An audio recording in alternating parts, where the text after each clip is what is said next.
Welcome to the QnA video guys. আমি কয়েকদিন আগে ফেসবুকে একটা পোস্ট করেছিলাম অ্যান্ড জিজ্ঞেস করেছিলাম যে কিউএনএ ভিডিও বানাবো, আপনারা কোশ্চেন আস্ক করেন।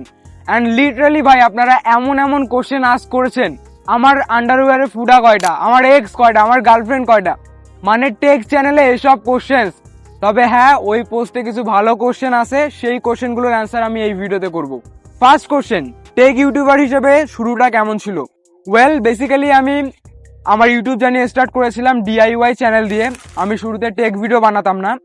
অনেক বাচ্চা আছে না যারা গাড়ি কেনার পর 2 দিন পর গাড়িটাকে ভেঙে ফেলে, ভেঙে মোটর বের করে নেয়, আমিও কাইন্ড অফ সেরকমই ছিলাম। সো আমি মোটর বের করে ফ্যান বানাতাম, ওয়াটার পাম্প বানাতাম, এগুলোর ভিডিও করে আমি ইউটিউবে আপলোড করতাম। পরে আস্তে আস্তে আমার টেক ভিডিওর প্রতি ইন্টারেস্ট আসে। সো তখন থেকেই বেসিক্যালি আমি টেক ভিডিও বানানো শুরু করি। সো আমার টেক ভিডিওর জার্নিটা এভাবেই স্টার্ট হয়। পরে বলেছে ফার্স্ট ভিডিও আপলোড করার এক্সপিরিয়েন্স সম্পর্কে জানতে চাই। ওয়েল ফার্স্ট ভিডিও আপলোড করার এক্সপিরিয়েন্সের কথা বলতে গেলে আই উড সে অনেক মজার ছিল, সাথে স্ক্যারিও ছিল, কারণ ফার্স্ট ভিডিও, আমি ফার্স্ট ক্যামেরার সামনে কথা বলতেছিলাম, একটু তো ভয় লাগতেছিল। নেক্সটে রোফাত বলেছে তোমার জিএফ আছে, তা তো আমি জানি, তা বলি ভাবির ফেস রিভিল কবে হবে? ভাই আমার জিএফ আছে আমি নিজেও জানি না, আপনারা যে এসব নিউজ কোথায় পান? নেক্সট কোশ্চেনটি করেছে মোহাম্মদ শাওন। তিনি জিজ্ঞেস করেছে 18 থেকে 22,000-এর মধ্যে বেস্ট মোবাইল কোনটা হবে? আমরা কিন্তু অলরেডি 20,000 টাকা বাজেটের মধ্যে বেস্ট 3টা স্মার্টফোন নিয়ে ভিডিও বানিয়েছি, আপনি চাইলে ওই ভিডিওটা দেখে আসতে পারেন। তারপরও যদি সাজেশন দিতে হয় তাহলে আমি বলবো আপনার বাজেট যদি 21 থেকে 22,000 টাকা হয়, সেক্ষেত্রে আপনি ইনফিনিক্স হট 60 প্রো এই স্মার্টফোনটা পারচেস করতে পারেন। বর্তমান সিচুয়েশন অনুযায়ী এই স্মার্টফোনটা ভালো ডিল হতে পারে। এছাড়াও তিনি জিজ্ঞেস করেছে বর্তমানে আনঅফিসিয়াল ফোন কেনা কি ঠিক হবে? ওয়েল ডেফিনেটলি এই সময় দাঁড়িয়ে আপনি চাইলে আনঅফিসিয়াল ফোন পারচেস করতে পারবেন, কোনো রকম প্রবলেম হবে না। নেক্সট কোশ্চেনটি করেছে রাফিউল ইসলাম। তিনি বলেছেন what's your goal this year? Well এই বছরে আমি অনেক রেজুলেশন সেট করেছি, বাট তার মধ্যে থেকে যদি মোস্ট ইম্পর্টেন্ট দুটার কথা বলা হয় তাহলে আই উড সে আমার ফিটনেস বেটার করা। আমি একজন আন্ডার ওয়েটেড গাই, সো এই বছরে আমার গোল হচ্ছে যে আমার ওয়েট গেইন করা। এর জন্য আমি অলরেডি ওয়ার্কআউট করতেছি, ডায়েট ফলো করতেছি, অ্যান্ড হোপফুলি এই বছরে ভালো ফিজিক তৈরি করতে পারবো। অ্যান্ড সেকেন্ড যেটা গোল সেটা হচ্ছে যে কন্টেন্ট ক্রিয়েশনে আপনাদের জন্য ভালো কন্টেন্ট বানানো, অদ্ভুত টেককে আরো দ্রুত গ্রো করা। Show us the studio that you build for making videos, let's have a quick look at each and everything there. Basically আমার স্টুডিওতে তেমন কিছু নাই, লাইটস আছে, ক্যামেরা আছে আর টেবিল আছে, জাস্ট এতটুকুই, এর বাইরে এক্সপেন্সিভ বা দেখার মতো তেমন কিছু নেই।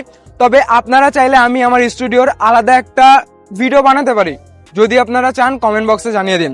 গো ahead man in a manly manner. Thank you so much. Nafis Abedin জিজ্ঞেস করেছে under 30K best mobile? Well 30,000 টাকা বাজেটের মধ্যে বর্তমানে আনঅফিসিয়াল ফোন পারচেস করতে চাইলে CMF phone 2 Pro one of the best choice হবে, স্পেশালি ক্যামেরা সেন্ট্রিক ফোন যদি পারচেস করতে চান। তাছাড়া এই ফোনটার পারফরমেন্সও খুবই ভালো, আর এই ফোনটার সবচেয়ে ইউনিক সেলিং পয়েন্ট হচ্ছে এটার ডিজাইন। সো ডিজাইনের দিক থেকেও ফোনটা বেশ ইউনিক। 30,000 টাকা বাজেট হলে CMF ফোন 2 Pro এই স্মার্টফোনটা পারচেস করতে পারেন।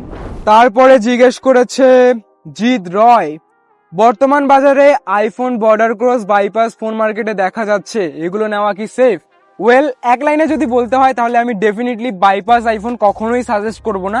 বাইপাস আইফোনে অনেক প্রবলেম আছে।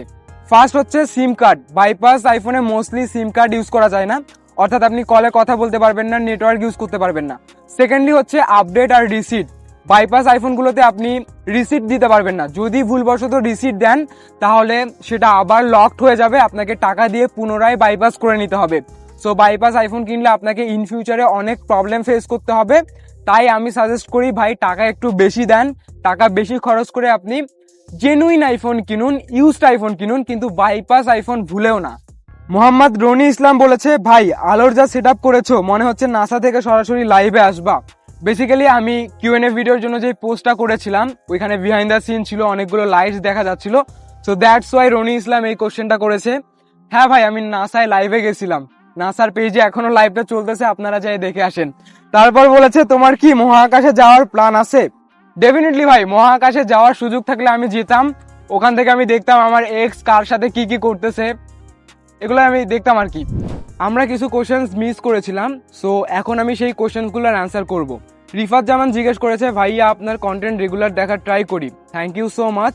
আপনার কাছে আমার কোশ্চেন্স হইল এক, আপনার ভিডিও মেকিং এর ইন্সপায়ারেশন কি অ্যান্ড কে বা কোন জিনিসটা সব থেকে বেশি এনকারেজ করে? That's a very good question. Listen, আপনি যখন আপনার প্যাশনকে ফলো করবেন, আপনি যেটা করতে ভালোবাসেন সেটা করবেন এবং মানুষ আপনাকে অ্যাপ্রিসিয়েট করবে, এর চাইতে বড় ইন্সপায়ারেশন কি বা হতে পারে? ভিডিও মেকিং আমি ভালোবাসি, ভিডিও বানাতে আমার ভালো লাগে। আমি যখন কন্টেন্ট বানাই, 2-3 দিন ধরে একটা কন্টেন্ট রেডি করি অ্যান্ড আপনারা পজিটিভ কমেন্টস করেন, পজিটিভ ফিডব্যাক দেন, এটাই আমার কাছে সবচাইতে বড় ইন্সপায়ারেশন অ্যান্ড এই জিনিসটাই আমাকে সবচাইতে বেশি এনকারেজ করে। ভাইয়ের সেকেন্ড কোশ্চেন হচ্ছে, ইন ফিউচার এমকেবিএসডির মতো যদি আপনি কোনো কাস্টম ফোন মেক করতে পারেন তাহলে আপনি কেমন স্পেকের ফোন বানাবেন? ওয়েল, এমকেবিএসডির মতো যদি আমি ড্রিম ফোন বানাতে পারি তাহলে আমি প্রত্যেকটা স্মার্টফোন ব্র্যান্ড থেকে তাদের বেস্ট পার্টসগুলো আমার স্মার্টফোনে ইম্পোর্ট করব। যেমন আমার ড্রিম ফোনে আমি ডিসপ্লে হিসাবে স্যামসাংয়ের ডিসপ্লে ইউজ করব।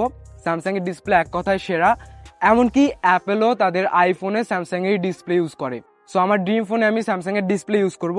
দেন ফোনটাকে পাওয়ার আপ করার জন্য চিপসেট হিসাবে স্ন্যাপড্রাগন আছে, মিডিয়াটেক আছে, এগুলো ডেফিনেটলি ভালো চিপসেট, বাট আমি আমার ড্রিম ফোনে ইউজ করব অ্যাপেলের বায়োনিক চিপসেট। এরপর ক্যামেরার কথা বললে এখানে দুইটা সেক্টরে ভাগ করা যাবে, একটা হচ্ছে ফটোগ্রাফি আর একটা হচ্ছে ভিডিওগ্রাফি। সো ফটোগ্রাফির কথা বললে এখানে আমি কালার টোন বলেন, ফটো অপটিমাইজেশন বলেন, এসব কিছু আমি ভিভো থেকে করে নিব। লাস্ট 2-3 বছরে ভিভো ফটোগ্রাফিতে একদম ফাটিয়ে ফেলেছে, তারা নেক্সট লেভেলের আপগ্রেডস নিয়ে এসেছে তাদের ভিভো এক্স সিরিজে। সো এই জন্যই মূলত আমি ফটোগ্রাফির ক্ষেত্রে ভিভোকে চুজ করেছি, ভিভো থেকে আমার ড্রিম ফোনে সব কিছু অপটিমাইজ করে নিব। আর ভিডিওগ্রাফির কথা বললে ডেফিনেটলি এখানে একটাই অপশন, সেটা হচ্ছে অ্যাপল। এখনও অ্যান্ড্রয়েড অ্যাপেলের লেভেলে ভিডিওগ্রাফিতে যেতে পারেনি। সো আমি আমার ড্রিম ফোনের ভিডিওগ্রাফি এসব কিছু আমি অ্যাপেলের থেকে অপটিমাইজ করে নিব। আর সেন্সর হিসেবে ডেফিনেটলি সোনির সেন্সর ইউজ করব। ব্যাটারির কথা বললে এখানে আমি আমার ড্রিম ফোনে সিলিকন কার্বন ব্যাটারি ইউজ করব, লিথিয়াম পলিমার ব্যাটারি ইউজ করব না। সফটওয়্যার আর ইউআই এর কথা বললে এখানে আমার কাছে দুইটা অপশন আছে, নাথিং এর ওএস, নাথিং এর ইউআই আমার কাছে অনেক ভাল লাগে এবং স্যামসাং এর ওয়ান ইউআই আমার কাছে অনেক ভাল লাগে। সো রাইট নাও এখন যদি বলা হয় সেক্ষেত্রে আমি আমার ড্রিম ফোনে স্যামসাং এর সফটওয়্যার এবং স্যামসাং এর অন ইউআই সিলেক্ট করব। এর পেছনে বেশ কিছু কারণ আছে। ফার্স্ট হচ্ছে যে স্যামসাং টাইমলি সফটওয়্যার আপডেট দেয় এবং তারা লং টার্ম যাবত সফটওয়্যার আপডেট দেয়, এই কারণেই আমি স্যামসাং এর সফটওয়্যারকে চুজ করেছি। অ্যান্ড স্যামসাং এর ওয়ান ইউআই আমার কাছে অনেক ভালো লাগে, সো এই কারণেই স্যামসাং এর ওয়ান ইউআই সিলেক্ট করা। এছাড়াও নাথিং এর ওএসও আমার কাছে ভালো লাগে, বাট এই সময় এখন আমি স্যামসাংকে চুজ করবো, স্যামসাং এর সফটওয়্যার এবং স্যামসাং এর ওয়ান ইউআই। সো এভাবেই মূলত আমি আমার ড্রিম ফোন মেক করব। ভাইয়ের থার্ড কোশ্চেন হচ্ছে, এই মার্কেটে বাজেট ফোন বাই করা বেশি ভালো নাকি একটু বাজেট বাড়ায় ফ্ল্যাগশিপের দিকে যাওয়া better for using more then 3 or 4 years? Well, এটা টোটালি আপনার উপর ডিপেন্ড করে আপনি কি টাইপের ইউজার। এখন আপনি যদি রেগুলার ইউজার বা বেসিক ইউজার হন, লাইক প্যারেন্টসরা যেভাবে ফোন ইউজ করে, কলে কথা বলা, টুকটাক সোশ্যাল মিডিয়ায় স্ক্রলিং করা, এই ক্ষেত্রে ডেফিনেটলি আপনার কাছে একটা বাজেট ফোন এনাফ, আপনি যে কোনো বাজেট ফোন পারচেস করে 3-4 বছর ইউজ করতে পারবেন। বাট আপনি যদি গেমার হন কিংবা ক্যামেরা লাভার হন, কন্টেন্ট ক্রিয়েশন করেন, সেক্ষেত্রে তো ডেফিনেটলি আপনাকে লাখ টাকা ইনভেস্ট করতে হবে কিংবা 50-60 হাজার টাকা অ্যাটলিস্ট তো ইনভেস্ট করতে হবে। সো এটা টোটালি আপনার উপর ডিপেন্ড করে আপনি কোন টাইপের ইউজার। যদিও এখন মার্কেটে বাজেট ফোন বলেন কিংবা ফ্ল্যাগশিপ ফোন বলেন, কোনোটারই অবস্থা ভালো না, স্মার্টফোনের দাম দিন দিন বেড়েই চলেছে। সো এখন যদি এই সময় দাঁড়িয়ে আপনি বাজেট ফোনে ইনভেস্ট করতে চান, অ্যাটলিস্ট তো আপনাকে 20,000 টাকা গুনতে হবে, তা না হলে আপনি ভালো ফোন পাবেন না আর কি। সো এই ছিল আমাদের কিউএনএ ভিডিও, আশা করছি সবার কোশ্চেনের অ্যান্সার দিতে পেরেছি। সো আরও এরকম কিউএনএ ভিডিও চান কি না কমেন্ট বক্সে জানিয়ে দিবেন। দেখা হচ্ছে নেক্সট কোনো ভিডিওতে। আল্লাহ হাফেজ।